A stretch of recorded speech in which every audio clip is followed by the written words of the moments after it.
কে তারা নাই, মামুনুল হক এখনো বাংলার জমিনে বহাল আছেই আলহামদুলিল্লাহ। মামুনই আছে। মামুন মানে নিরাপদ, মামুনই আছে।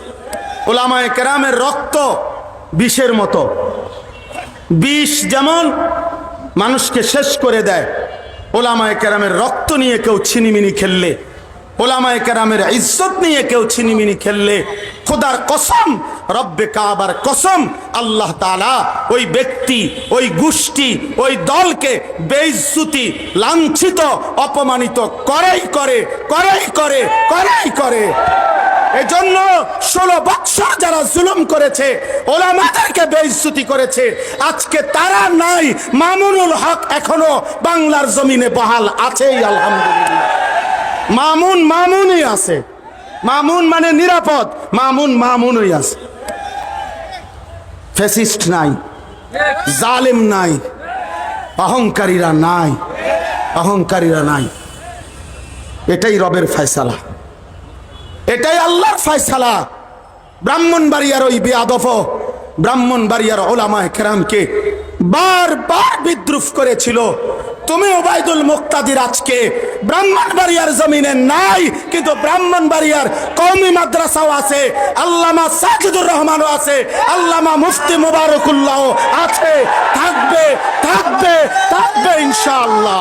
সম্মানিত হাজিরিন, ইব্রাহিম আলাইহিস সালাম, আমি ওনার কথা বলতেছিলাম।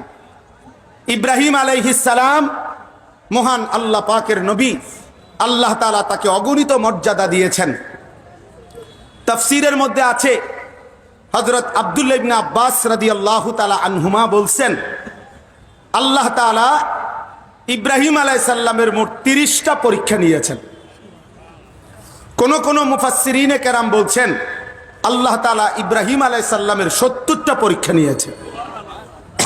এই সমস্ত পরীক্ষায় উত্তীর্ণ হয়ে ইব্রাহিম আলাইহিস সালাম চূড়ান্তভাবে গোল্ডেন এ প্লাস পাইছেন, মানে চূড়ান্তভাবে উত্তীর্ণ হয়েছে।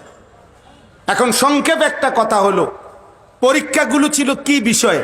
এক বিষয়ে পরীক্ষা ছিল, মূলত একটা বিষয়।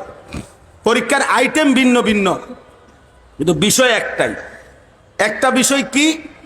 মহান আল্লাহ পাক রব্বুল আলামিন ইব্রাহিম আলাইহিস সালামের পরীক্ষা নিয়েছেন, যে একটা বিষয় শুধু দেখতে চাইছেন, ছোট্টবেলার থেকে শেষ পর্যন্ত ইব্রাহিমের কলিজায় আল্লাহ তাআলার মহব্বত বেশি নাকি গায়রুল্লাহর মহব্বত বেশি, মানে আল্লাহ ভিন্ন অন্য কিছুর ভালোবাসা 1 মিনিটের জন্য ইব্রাহিমের কলিজায় বেশি